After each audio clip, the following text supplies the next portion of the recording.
Siapa yang memberi perintah agar jantung Anda berdetak sekarang? Mengapa Anda tidak mampu mencegah penuaan diri Anda sendiri jika tubuh ini seharusnya adalah milik Anda? Penjelasan biologis untuk hal ini akan meruntuhkan ilusi kendali yang telah Anda bawa seumur hidup dan membuktikan bahwa Anda hanyalah seorang penumpang. Anda akan mengerti mengapa mata Anda menyederhanakan realitas agar tidak membebani pikiran Anda dengan kompleksitas yang sebenarnya adalah realitas itu sendiri. Untuk sampai pada kesimpulan yang tidak memihak tentang makna hidup kita dan menjawab pertanyaan-pertanyaan ini, kami memberi makan aksioma dengan semua parameter biologis, kimia, dan fisik dari spesies Homo sapiens dan meminta analisis dingin tanpa puisi atau filsafat tentang apa itu manusia dari sudut pandang rekayasa. Hasil analisis tersebut tidak menyisakan ruang untuk keraguan. Anda bukanlah kepribadian yang unik dan istimewa di pusat alam semesta. Anda adalah wadah biologis yang sangat terorganisir. Mari kita lihat struktur fisiknya terlebih dahulu. Tulang Anda terbuat dari material komposit yang secara proporsional melampaui kekuatan banyak jenis baja. Otot-otot Anda adalah motor elastis yang mengubah energi kimia menjadi gerakan dengan efisiensi yang akan membuat insinyur otomotif manapun merasa iri. Namun, kejutan yang sebenarnya terjadi ketika kita melihat lebih dekat. Anda terdiri dari kurang lebih 37 triliun sel. Itu adalah 37 triliun unit hidup dan independen, masing-masing berfungsi sebagai pabrik otonom. Di dalam setiap sel ini, terjadi miliaran operasi kimia setiap detiknya. Jika Anda mencoba mengendalikan atau sekadar menyadari sebagian kecil saja dari proses ini, otak Anda akan segera mengalami kegagalan sistem karena kelebihan informasi. Karena itulah, kesadaran Anda hanyalah antar muka yang disederhanakan, layar ramah pengguna yang menyembunyikan kerja kotor dan rumit yang terjadi di balik layar. Namun jika Anda adalah mesin biologis yang mengesankan ini, siapakah pemiliknya? Sebagian besar dari kita hidup dengan kepastian bahwa kita adalah pemilik tubuh ini, seolah-olah kita adalah pemilik rumah atau mobil. Namun, data menunjukkan sebaliknya. Anda bukanlah pemiliknya. Anda adalah penyewa sementara dan, jika boleh jujur secara brutal, Anda adalah barang yang bisa dibuang. Pada inti setiap sel Anda terdapat molekul berbentuk heliks. Kita sedang membicarakan genetika Anda, yang bukan sekadar senyawa kimia, melainkan buku panduan instruksi dengan kepadatan yang tidak masuk akal. Jika kita mengurai materi genetik dari satu sel tubuh Anda, panjangnya akan mencapai sekitar 2 meter. Jika kita menghubungkan seluruh materi genetik di tubuh Anda dalam satu garis lurus, itu bisa membentang dari bumi ke matahari dan kembali lagi lebih dari 600 kali. Dalam kode itu tertulis segalanya, mulai dari warna mata dan bentuk hidung Anda, hingga kecenderungan penyakit tertentu dan kemungkinan besar, bagaimana Anda akan mati. Teks biologis ini tidak ditulis dalam hitungan tahun atau abad. Ia ditulis selama 3,5 miliar tahun. Melalui percobaan dan kegagalan, rasa sakit, kematian, dan kepunahan, evolusi telah menyempurnakan naskah ini. Pada akhirnya, manusia adalah mesin penyintas yang dibangun oleh gen dengan satu-satunya tujuan untuk melindungi gen-gen tersebut dan meneruskannya. Masalahnya adalah tubuh Anda menua, menjadi rapuh dan memiliki tanggal kedaluwarsa 70 atau 80 tahun sebelum akhirnya hancur. Tetapi instruksi di dalam diri Anda berpotensi abadi. Ia melompat dari satu tubuh ke tubuh lain melalui reproduksi, meninggalkan cangkang kosong dan usang di belakangnya. Anda adalah baju antariksa yang digunakan biologi untuk menjelajah waktu. Banyak dari keinginan Anda, yang Anda yakini sebagai milik Anda, hanyalah perintah dari kode kuno ini. Anda pikir Anda menyukai makanan manis karena Anda memiliki selera yang tinggi? Tidak. Baris perintah itu ditulis jutaan tahun yang lalu, ketika menemukan kalori adalah masalah hidup dan mati. Nenek moyang Anda yang menyukai gula bertahan hidup, mereka yang acuh tak acuh mati. Ketika Anda menyantap coklat, Anda pikir Anda yang memilih, tetapi itu hanyalah program bertahan hidup yang sedang dijalankan di sistem saraf Anda. Hal yang sama berlaku untuk rasa takut. Ketika Anda merinding saat melihat gang gelap, itu bukan intuisi Anda yang berbicara. Itu adalah modul keamanan yang terinstal di otak primitif Anda. Ribuan generasi leluhur yang tidak takut gelap dimangsa oleh predator dan tidak mewariskan gen mereka. Kita adalah keturunan dari para paranoid. Ketakutan Anda adalah algoritma yang menghitung probabilitas ancaman lebih cepat daripada kedipan mata Anda. Tanda paling jelas bahwa kita adalah proyek yang sedang berjalan dan bukan ciptaan yang sempurna ada pada cacat desainnya. Jika kita diciptakan dari nol oleh insinyur jenius, kita tidak akan memiliki begitu banyak masalah. Mengapa kita memiliki gigi bungsu yang tidak muat di mulut? Mengapa tulang belakang kita, yang diadaptasi dari hewan berkaki 4, begitu sering gagal menjaga kita tetap tegak, menyebabkan sakit punggung pada separuh populasi orang dewasa? Evolusi tidak bisa menghapus semuanya dan mulai lagi, ia hanya menambal struktur lama. Kita adalah museum berjalan dari adaptasi masa lalu. Dibandingkan dengan spesies lain, ego kita semakin menderita. Kita berbagi sekitar 60% struktur genetik kita dengan pisang. Dalam hal instruksi dasar fungsi kehidupan, Anda lebih dari setengah identik dengan buah-buahan. Dengan tikus, kemiripannya naik menjadi 85%. Dengan simpanse, hampir 99%. Pecahan kecil yang menjadikan kita manusia, yang mampu membangun kota dan menggubah simfoni, hanyalah lapisan tipis cat baru di atas struktur hewan yang sangat tua. Mesin biologis ini juga memiliki efisiensi energi yang menakutkan. Saat istirahat, tubuh Anda mengonsumsi sekitar 100 watt, sama dengan bohlam lampu lama. Dengan energi minimal itu, Anda menjaga superkomputer, pompa hidrolik, dan stasiun pengolahan limbah tetap berjalan secara bersamaan. Namun efisiensi ini memiliki harga, yaitu ketergantungan total pada lingkungan dan kematian yang terprogram. Sel-sel kita memiliki batas pembelahan yang dikenal sebagai batas Hayflick. Di ujung kromosom terdapat penutup pelindung yang disebut telomer, yang terkikis setiap kali sel membelah, seperti sumbu lilin yang terbakar sampai habis. Ketika sumbu itu habis, sel akan mati atau menjadi tidak berfungsi. Mengapa mekanisme penghancuran diri ini ada? Untuk menjamin pembaruan. Jika individu-individu lama tidak mati, mereka akan menghabiskan sumber daya dan mencegah kombinasi genetik baru. Kematian individu adalah harga yang dibayar demi kelangsungan spesies. Anda diprogram untuk turun panggung dan memberi tempat bagi versi berikutnya. Selain itu, persepsi Anda tentang dunia sangat terbatas. Mata Anda hanya melihat pita cahaya yang sangat kecil, mengabaikan inframerah dan ultraviolet. Telinga Anda hanya menangkap sebagian kecil dari getaran. Apa yang Anda sebut realitas hanyalah model, sebuah rendering grafis yang dibuat oleh otak Anda untuk memudahkan navigasi. Warna dan suara tidak ada di luar kepala Anda. Yang ada hanyalah gelombang dan frekuensi yang ditafsirkan oleh otak Anda.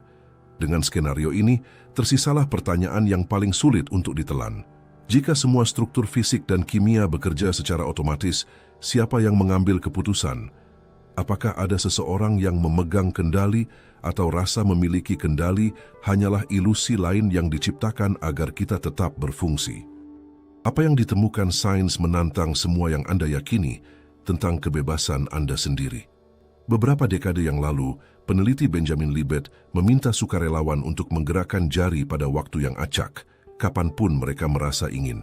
Mereka hanya perlu mencatat pada jam, momen tepat ketika keputusan itu muncul di benak mereka. Sementara itu, elektroda memantau aktivitas otak. Hasilnya mengejutkan komunitas ilmiah. Otak peserta memicu aktivitas motorik untuk menggerakkan jari sepersekian detik sebelum mereka sadar bahwa mereka ingin menggerakkan jari tersebut. Otak sudah memutuskan, perintah sudah dikirim ke otot, dan baru setelah itu kesadaran menerima memo yang mengatakan bahwa saya memutuskan untuk menggerakkan jari sekarang.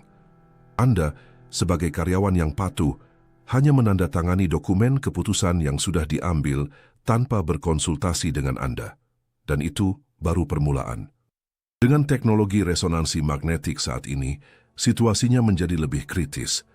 Studi terbaru menunjukkan bahwa dalam keputusan yang lebih kompleks, seperti memilih antara menekan tombol kiri atau kanan, Aktivitas otak yang menentukan pilihan terjadi hingga 7 atau 10 detik sebelum Anda tahu apa yang akan Anda lakukan. 10 detik adalah keabadian bagi neuron.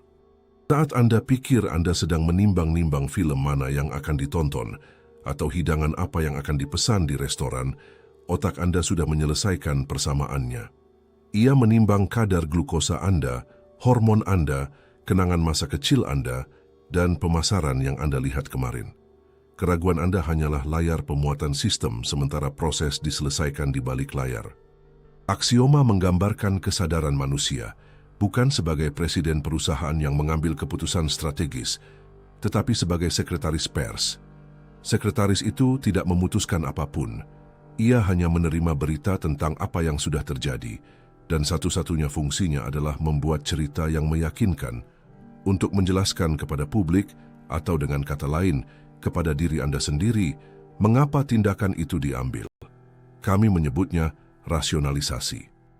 Anda tidak membeli ponsel baru itu karena Anda menganalisis spesifikasi teknisnya dengan dingin.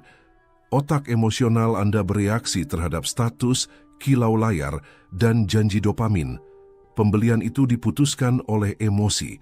Baru setelah itu, korteks Anda, bagian rasional, masuk untuk menciptakan alasan yang dapat diterima, bahwa saya membutuhkan kamera yang lebih baik untuk bekerja. Itu hanyalah kebohongan yang nyaman yang kita ceritakan untuk mempertahankan rasa kendali. Dan ketika kita melihat fisika dari masalah ini, kebebasan semakin menyusut. Kita hidup di alam semesta yang diatur oleh hukum sebab akibat. Ini seperti meja biliar. Jika Anda memukul bola putih, ia mengenai bola lain, dan gerakan yang dihasilkannya dapat diprediksi, asalkan Anda tahu kekuatan dan sudut pukulannya.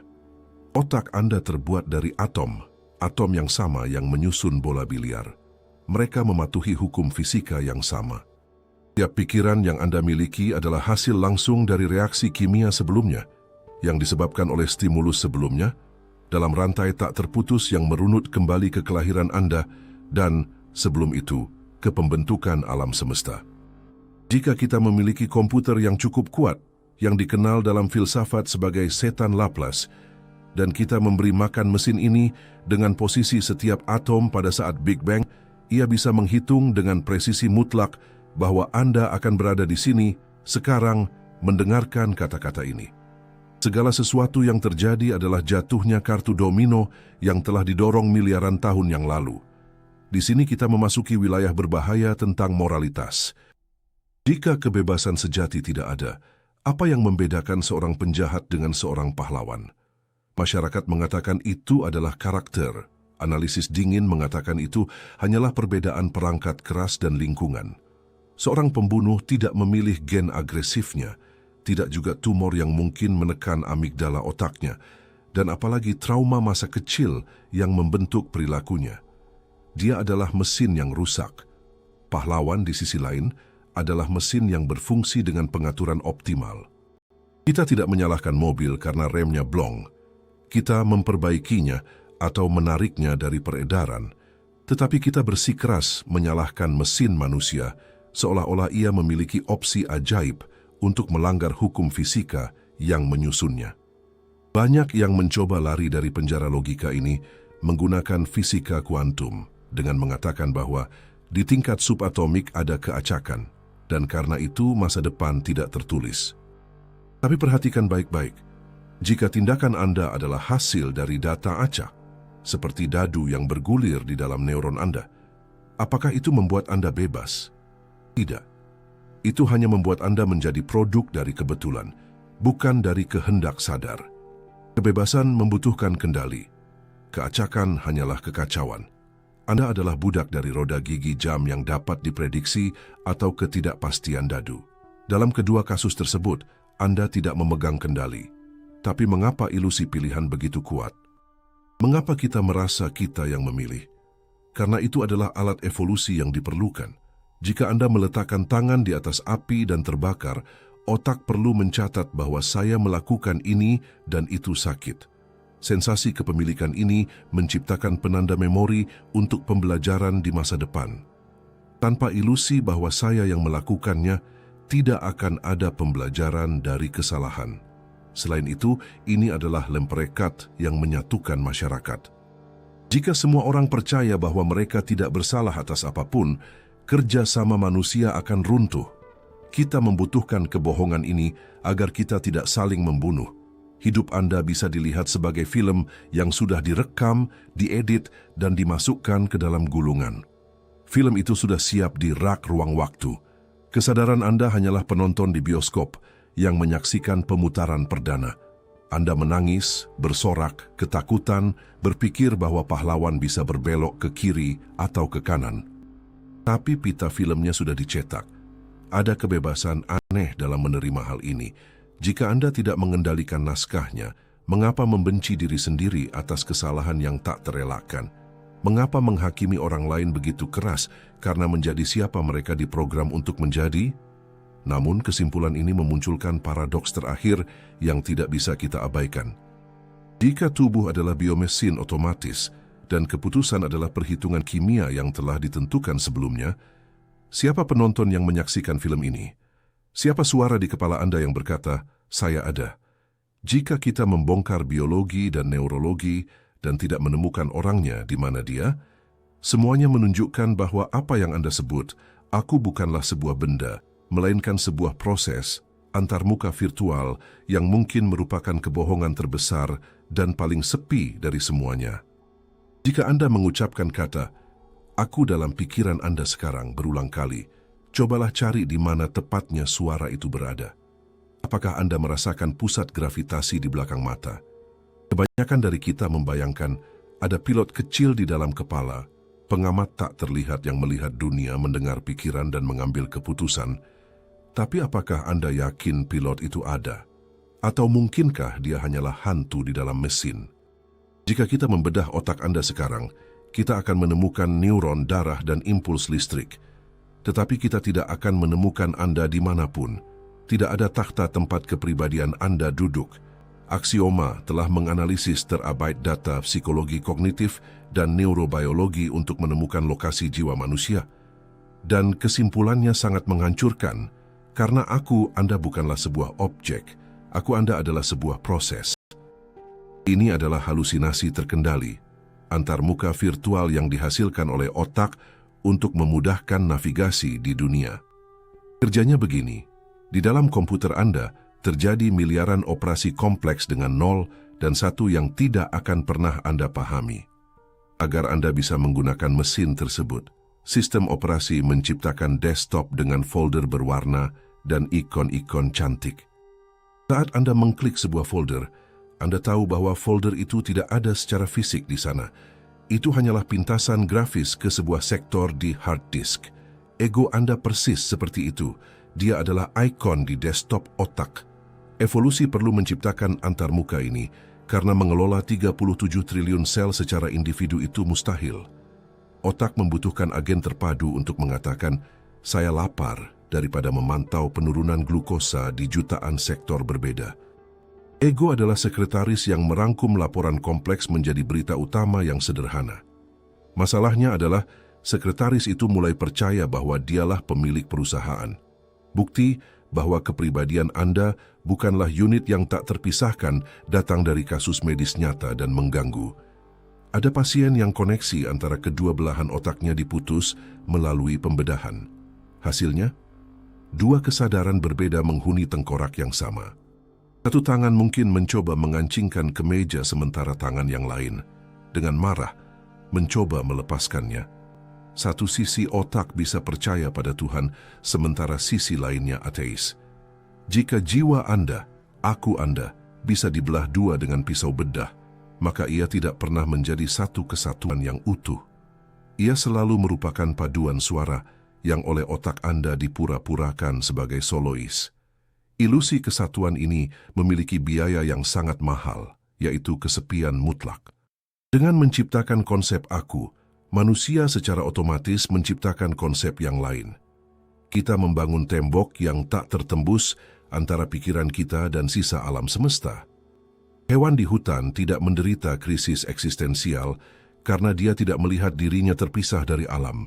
Dia adalah proses itu sendiri. kita saat memperoleh kesadaran diusir dari surga itu. Kita adalah satu-satunya makhluk yang bisa berada di ruangan yang penuh sesak, dikelilingi teman-teman, dan merasakan kesepian yang menghancurkan. Ini terjadi karena kita terkunci di dalam simulasi kita sendiri. Anda tidak pernah menyentuh apapun secara nyata. Atom-atom Anda hanya menolak atom-atom kursi tempat Anda duduk melalui medan elektromagnetik. Anda tidak pernah melihat wajah orang lain. Anda hanya melihat cahaya yang dipantulkan yang ditafsirkan oleh saraf optik Anda. Kita semua terjebak di sel individu, mencoba berkomunikasi melalui sistem kuno dan lambat yang disebut bahasa. Anda bisa merasakan badai emosi seperti kerinduan, penyesalan, harapan, dan ketakutan. Semuanya bercampur dalam kompleksitas tak terbatas. Namun saat mencoba menyampaikannya kepada orang lain, Anda menggunakan mulut untuk membuat suara primitif dan hanya berkata bahwa saya sedih. Ini seperti mencoba mengirimkan film format 4K melalui koneksi internet dial-up tahun 90-an. Sebagian besar file hilang. Orang lain mendengar, tetapi dia tidak akan pernah merasakan persis apa yang Anda rasakan. Tidak ada yang akan pernah memahami Anda sepenuhnya, karena tidak ada yang memiliki akses ke sistem operasi Anda. Dan jika ruang memisahkan kita, waktu menghancurkan kita. Ada paradoks kuno yang oleh logika modern dibuat menjadi menakutkan. Bayangkan sebuah mesin teleportasi. Ia memindai setiap atom tubuh Anda, menghancurkan Anda di sini, dan mengirimkan informasinya ke Mars, di mana printer biologis merakit ulang Anda atom demi atom. Orang yang keluar dari mesin di Mars memiliki ingatan Anda, bekas luka Anda, lelucon Anda. Untuk segala keperluan, itu adalah Anda. Tetapi Anda yang asli yang masuk ke mesin di bumi telah hancur. Anda mati. Salinan di Mars percaya bahwa perjalanannya sukses, tetapi dia hanyalah versi baru perangkat lunak yang berjalan di perangkat keras baru. Apa yang dikatakan hal ini kepada kita? Bahwa kontinuitas identitas Anda adalah sebuah ilusi. Sebenarnya, Anda tidak butuh teleportasi untuk mati. Anda melakukannya setiap malam. Saat Anda tidur dan masuk ke tidur nyenyak, kesadaran Anda dimatikan. Sang Aku berhenti ada. Saat Anda bangun, otak menyalakan ulang sistem, memuat ingatan hari sebelumnya dan berkata, "Selamat pagi, Anda masih orang yang sama, tapi Anda tidak sama. Orang yang pergi tidur kemarin sudah tidak ada. Anda adalah versi baru yang mewarisi ingatan dari orang mati. Kita adalah rangkaian orang asing yang dihubungkan oleh benang ingatan. Lihatlah foto diri Anda 10 tahun yang lalu. Tubuh itu sudah tidak ada, semua selnya telah diganti. Pikiran itu memiliki mimpi dan ketakutan yang bahkan tidak Anda ingat lagi. Jika Anda bertemu dengan versi diri Anda itu hari ini, mungkin kalian tidak punya topik untuk dibicarakan. Yang menyatukan Anda dengan anak itu hanyalah cerita yang Anda ceritakan kepada diri sendiri. Ego menghabiskan energi yang luar biasa untuk mencoba menjaga cerita ini tetap kohesif. Ia memutarbalikkan realitas untuk melindungi dirinya sendiri. Inilah yang kita sebut disonansi kognitif. Jika fakta menunjukkan bahwa kita salah atau kejam, ego menulis ulang ingatan secara instan dengan mengatakan bahwa saya tidak punya pilihan atau mereka memprovokasi saya. Ego adalah pengacara pembela yang tidak pernah kalah dalam kasus, melindungi kliennya bahkan jika dia bersalah. Namun ironisnya, momen-momen terbaik dalam hidup Anda adalah saat ego menghilang. Pikirkan terakhir kali Anda benar-benar tenggelam dalam sesuatu, entah itu menari, berlari, atau memecahkan masalah yang sulit. Waktu berhenti. Suara di kepala diam. Tidak ada aku, yang ada hanyalah tindakan. Ekstase, keadaan flow, hanyalah kelegaan sementara karena tidak harus menjadi Anda. Kebahagiaan berada dalam keheningan antarmuka yang bising ini. Sekarang, paradoks terakhir muncul. Jika kita adalah biomesin yang terisolasi, terkunci di tengkorak kita, tidak mampu berkomunikasi dengan sempurna, dan dikutuk untuk mati setiap malam, bagaimana kita tidak saling memangsa? Bagaimana 7 miliar pulau terisolasi bisa bekerja sama membangun kota, hukum, dan internet? Bagaimana evolusi memecahkan masalah egoisme biologis? Jawabannya adalah, untuk menghubungkan komputer-komputer terisolasi ini, perlu diciptakan jaringan Wi-Fi tak terlihat. perangkat lunak bersama yang berjalan di semua pikiran kita pada saat yang sama. Ini adalah sesuatu yang Anda konsumsi setiap hari, tetapi Anda tidak pernah menyadari bahwa itu adalah virus. Anda mungkin berpikir Anda hidup di dunia fisik dan alami, tetapi kenyataannya adalah Anda, sebagai kera telanjang, hidup di dalam halusinasi kolektif. Semua ini tidak akan ada jika hanya bergantung pada biologi Anda. Manusia tidak bertahan hidup dalam cuaca dingin, tidak memiliki cakar untuk berburu, dan giginya hampir tidak bisa mengunyah daging mentah. Lalu bagaimana spesies rapuh ini menguasai planet? Jawaban dari aksioma sederhana dan menakutkan, karena kita meretas otak kita sendiri dengan sebuah virus. Virus ini bukan biologis, dia tidak menginfeksi sel, dia menginfeksi pikiran. Kami menyebutnya budaya. Penjelasannya ada pada hal mendasar. Antropolog Robin Dunbar menemukan bahwa otak manusia memiliki batas fisik untuk koneksi sosial. Anda hanya bisa mempertahankan hubungan stabil dengan sekitar 150 orang. Di atas itu otak Anda akan kolaps. Anda tidak bisa mengingat siapa teman, siapa musuh, atau siapa yang berhutang budi pada Anda. Itu adalah ukuran maksimum suku nenek moyang kita. Tapi hari ini Anda tinggal di kota dengan jutaan orang asing. Anda masuk ke kafe, memesan minuman kepada seseorang yang belum pernah Anda lihat seumur hidup, dan membayar dengan sepotong plastik, percaya bahwa orang itu tidak akan meracuni Anda, dan bahwa plastik itu memiliki nilai. Bagaimana ini mungkin? Karena keduanya menjalankan perangkat lunak yang sama. Budaya adalah sistem operasi yang diinstal di atas perangkat keras biologis untuk memungkinkan jutaan orang asing bekerja sama tanpa saling membunuh. Uang adalah contoh paling sempurna dari virus ini. Selembar uang Rp100.000 atau angka di layar bank tidak memiliki nilai intrinsik. Anda tidak bisa memakannya. Mereka tidak menghangatkan Anda. Tetapi Anda mendedikasikan sebagian besar hidup Anda saat terjaga untuk mengejar angka-angka ini. Mengapa? Karena kita semua sepakat untuk berpartisipasi dalam ilusi yang sama. Jika besok semua orang berhenti percaya pada nilai uang, masyarakat akan runtuh seketika.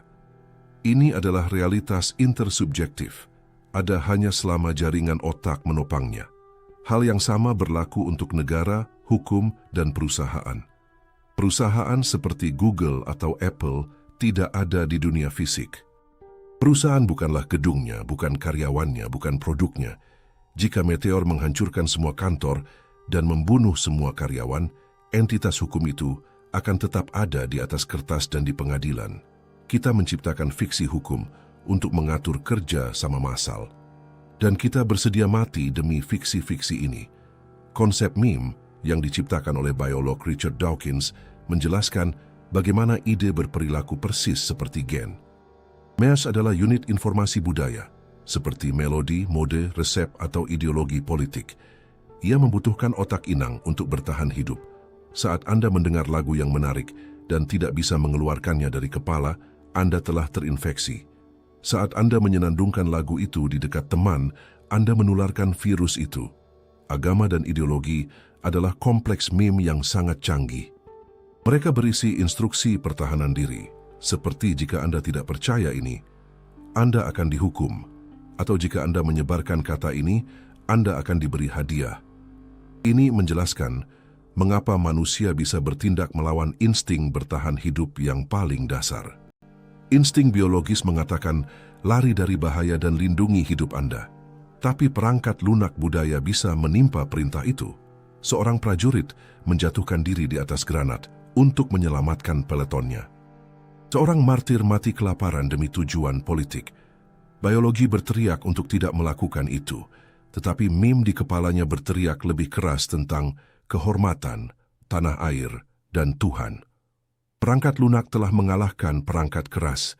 Kita adalah satu-satunya spesies yang bersedia mati demi sebuah metafora. Tapi budaya tidak hanya menyatukan kita, ia membentuk kita. Ambil contoh Mowgli, bocah yang dibesarkan oleh serigala. Secara biologis, dia adalah Homo sapiens yang sempurna. Memiliki otak yang sama, gen yang sama dengan Anda. Tapi dia bukan manusia dalam arti seutuhnya. Dia tidak berbicara, tidak mengerti konsep abstrak, tidak malu telanjang. Tanpa mengunduh perangkat lunak budaya di tahun-tahun awal kehidupan, Perangkat keras manusia tetaplah hewan yang cerdas namun terbatas. Anda menjadi siapa Anda bukan karena gen Anda, tetapi karena gigabyte data budaya yang diinstal dalam diri Anda sejak buayan, seperti bahasa yang Anda gunakan, cara Anda berjalan, apa yang Anda anggap makanan atau menjijikkan. Bahasa adalah alat pemrograman yang paling kuat. Anda tidak menggunakan bahasa hanya untuk berkomunikasi. Anda menggunakan bahasa untuk berpikir. Cobalah memiliki pemikiran yang kompleks tanpa menggunakan kata-kata. Itu mustahil.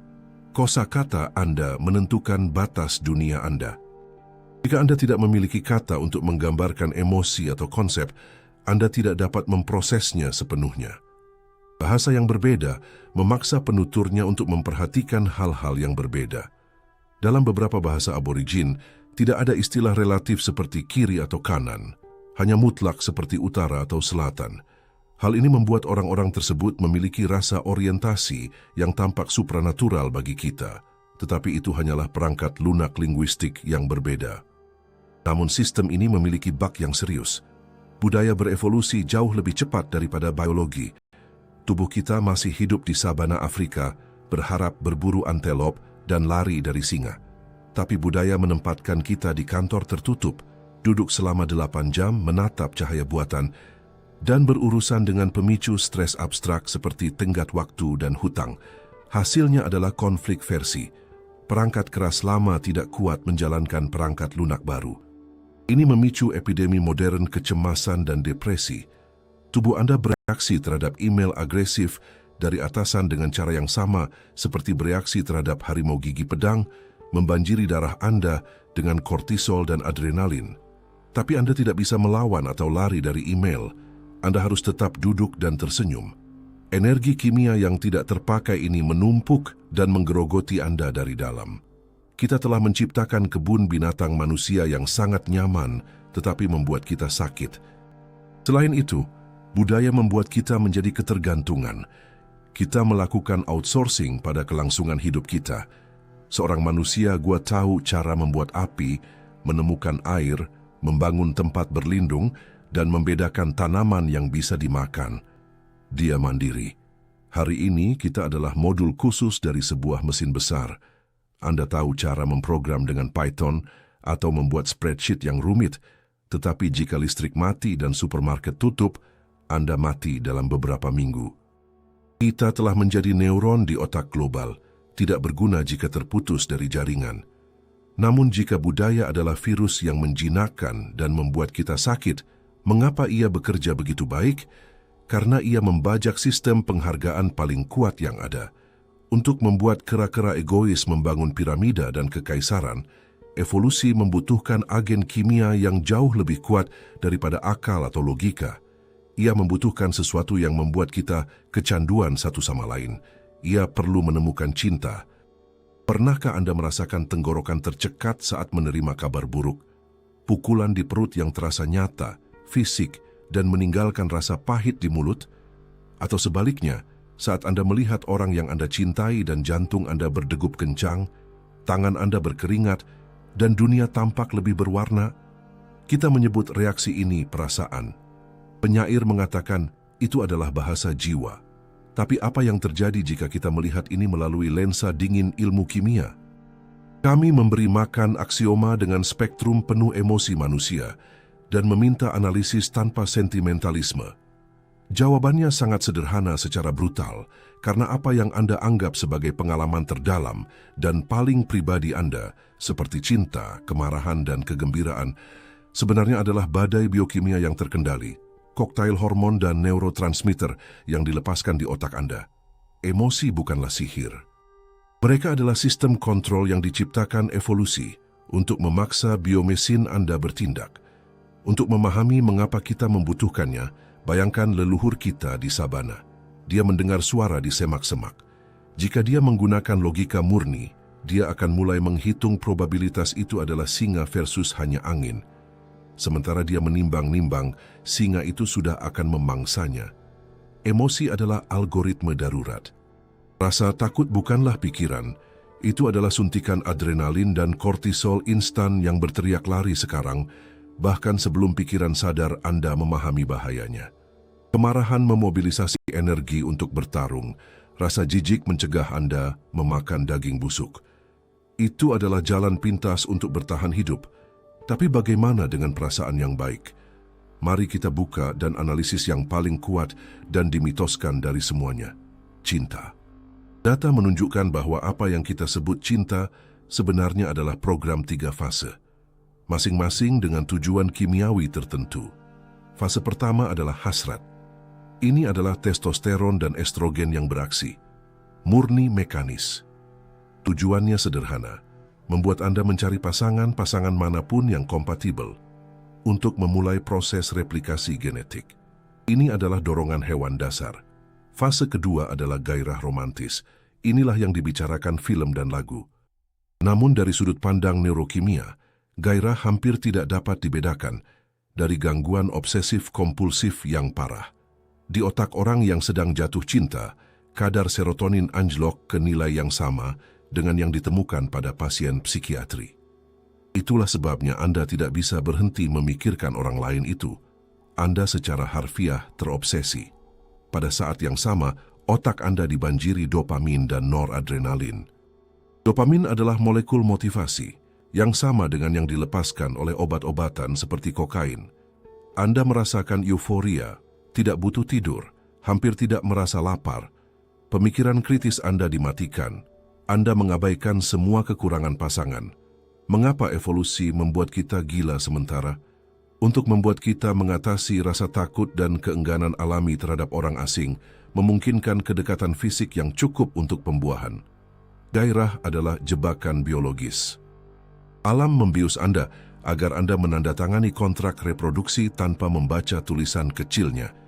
Tapi fase ini tidak bisa berlangsung selamanya. Tubuh Anda tidak akan kuat. Biasanya, fase ini menghilang antara 18 bulan hingga 3 tahun, waktu yang tepat bagi pasangan leluhur untuk mengandung dan merawat bayi sampai dia menjadi sedikit lebih mandiri. Disitulah fase ketiga masuk, keterikatan. Otak mulai melepaskan oksitosin dan vasopresin, hormon kepercayaan dan ikatan, hormon yang sama yang dirasakan seorang ibu saat menyusui anaknya.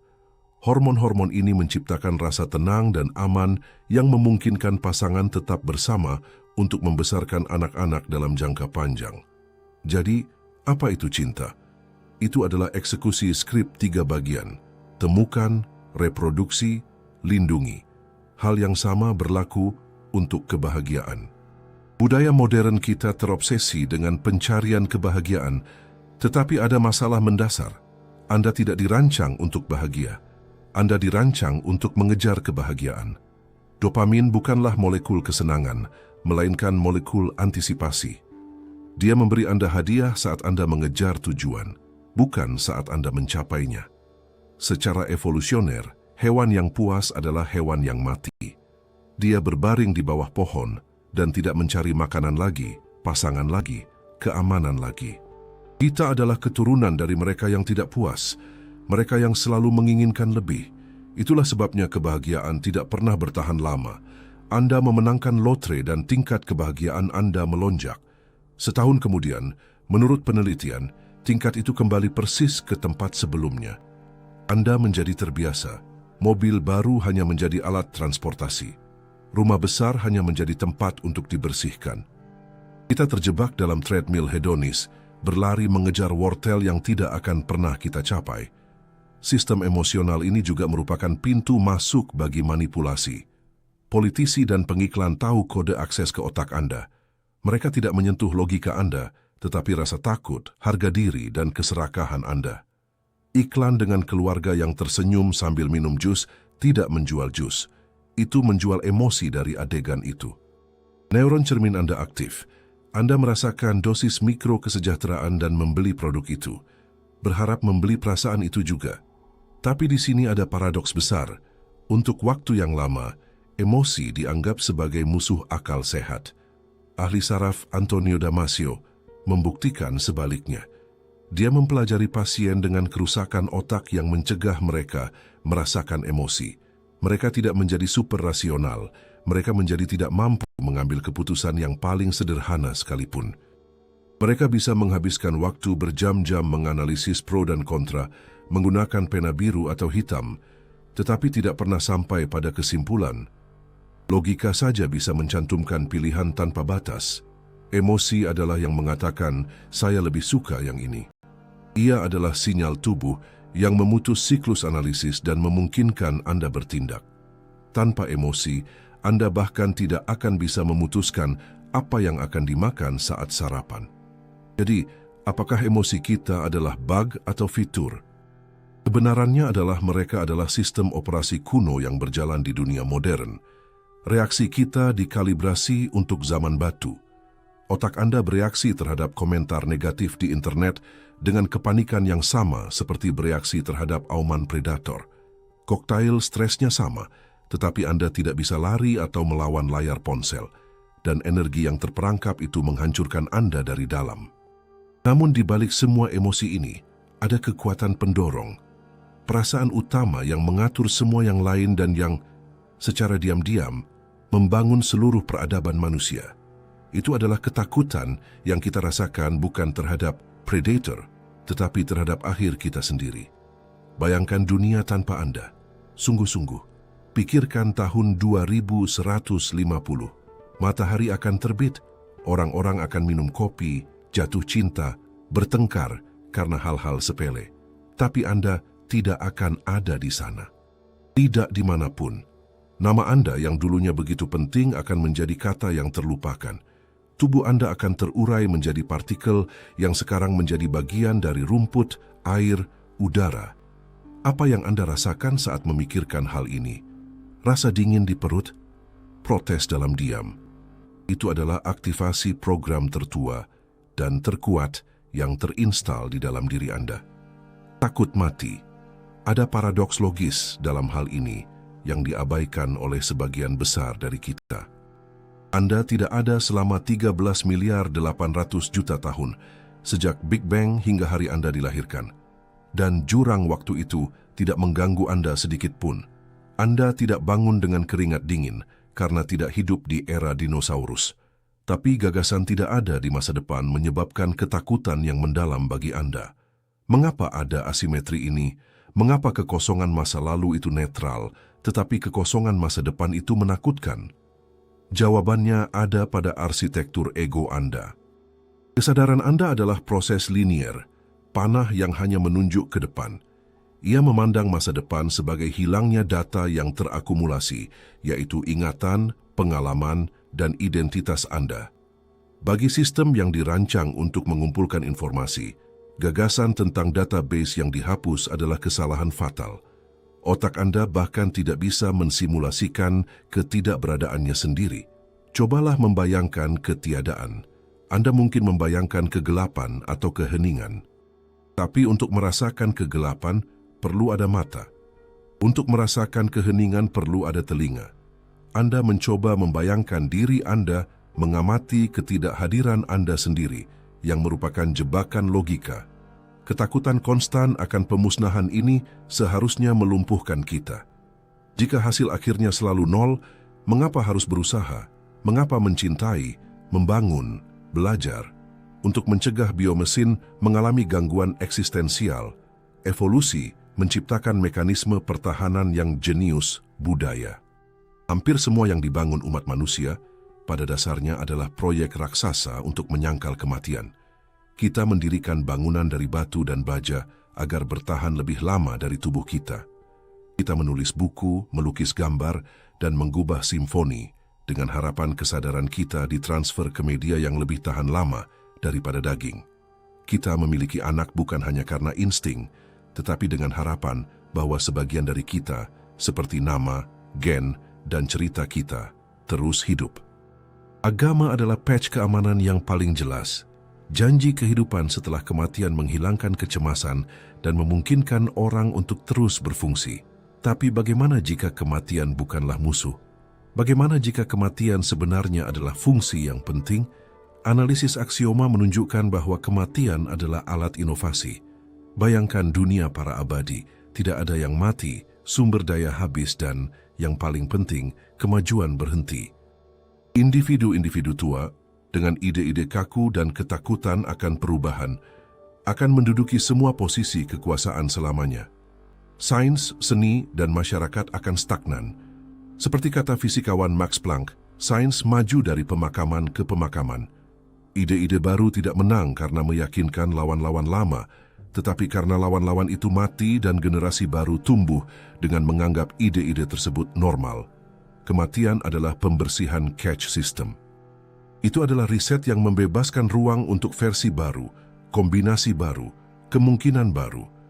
Jika manusia hidup selamanya, kita masih akan berada di zaman batu, diperintah oleh pemimpin suku abadi yang melarang penemuan roda karena kita selalu melakukan sesuatu dengan cara lain.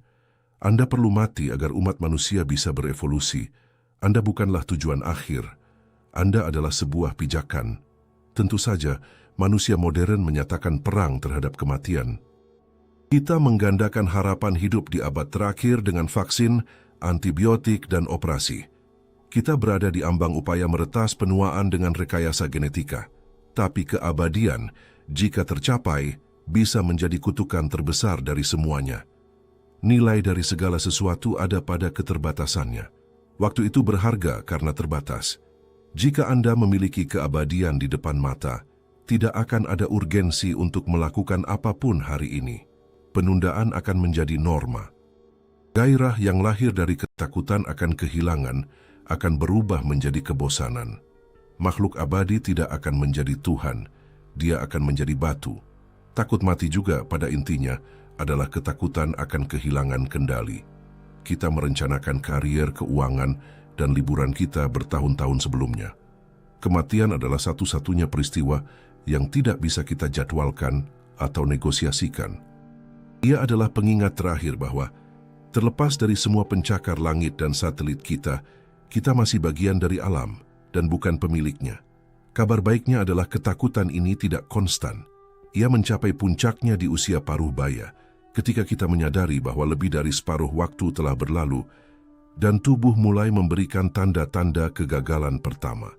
Namun pada usia yang sangat lanjut, ketakutan seringkali menghilang, digantikan oleh kelelahan yang mendalam. Alam mempersiapkan kita untuk akhir dengan menyesuaikan kimia tubuh kita. Namun selama Anda memiliki energi, ketakutan ini bisa menjadi sekutu terbesar Anda. Steve Jobs pernah berkata bahwa mengingat Anda akan mati adalah cara terbaik untuk menghindari jebakan berpikir bahwa Anda akan kehilangan sesuatu. Gunakan kematian sebagai filter. Jika Anda tahu Anda hanya punya waktu 1 tahun lagi untuk hidup, apa yang akan berubah? Apakah Anda akan terus melakukan pekerjaan yang Anda benci itu? Apakah Anda akan menyimpan dendam terhadap orang yang Anda cintai karena hal-hal kecil? Apakah Anda akan menghabiskan waktu berjam-jam menggulir layar tanpa henti? Mungkin tidak. Kematian membakar semua jerami dan hanya menyisakan apa yang esensial. Ini membawa kita pada kesimpulan paling penting dari semuanya. Teror yang sebenarnya bukanlah kematian itu sendiri. Teror yang sebenarnya adalah sampai di akhir hidup dan menyadari bahwa Anda tidak pernah benar-benar hidup. Rasa takut itu berasal dari kehidupan yang tidak terpenuhi. Anda takut mati karena merasa belum menjalankan fungsi Anda. Tapi apa yang tersisa pada akhirnya? Jika tubuh terurai, ingatan terhapus, dan bahkan peradaban menghilang, adakah sesuatu yang benar-benar bisa bertahan dari keruntuhan?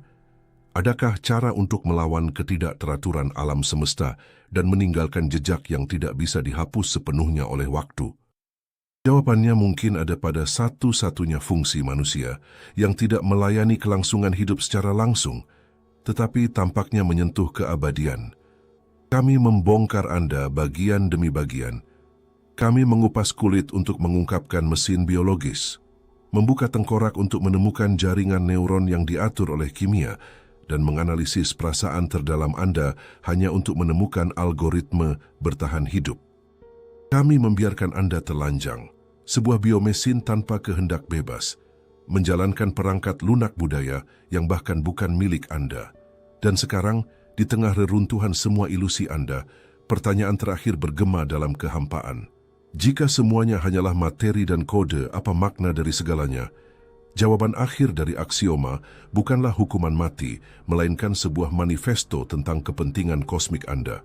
Makna hidup Anda adalah menjadi mata dan saraf alam semesta. Anda adalah alat di mana kosmos menjadi sadar akan dirinya sendiri. Logikanya adalah sebagai berikut. Alam semesta secara alami berjalan menuju kematian. Hukum kedua, termodinamika, menjamin hal ini. Semuanya terurai, mendingin, dan menyebar. Bintang-bintang padam, energi menghilang, keteraturan berubah menjadi kekacauan. Proses ini disebut entropi. Itu adalah takdir tak terelakkan dari semua materi. Namun di alam semesta yang sedang membusuk ini, muncul kekuatan yang mendayung ke arah yang berlawanan, kehidupan. Kehidupan adalah satu-satunya fenomena yang diketahui yang mengambil kekacauan atom mati dan mengaturnya menjadi struktur yang kompleks dan teratur. Sebuah sel lebih teratur daripada kubangan lumpur, hutan lebih teratur daripada gurun pasir. Kehidupan adalah pemberontakan lokal terhadap kematian alam semesta, dan manusia membawa pemberontakan ini ke tingkat yang benar-benar baru. Kita tidak hanya menciptakan keteraturan biologis, kita menciptakan keteraturan informasi. Alam semesta sebelum ada pengamat memiliki galaksi yang bertabrakan, bintang yang meledak, tetapi tidak ada yang melihatnya. Tidak ada keindahan, tidak ada teror, hanya matematika. Peristiwa yang tidak diamati tidak memiliki makna. Anda diperlukan agar alam semesta ada secara utuh. Anda adalah penerjemahnya. Anda mengubah data kuantitatif, seperti panjang gelombang, frekuensi, dan massa, menjadi data kualitatif, warna merah, suara musik, berat batu di tangan Anda. Anda mengubah fisika menjadi perasaan. Tidak ada superkomputer, sekuat apapun, yang bisa merasakan rasa jeruk. Dia bisa menganalisis komposisi kimianya sampai atom terakhir, tapi dia tidak tahu rasanya. Pengalaman subjektif dan unik inilah yang disebut para filsuf sebagai qualia. Itu adalah kontribusi Anda yang tak tergantikan.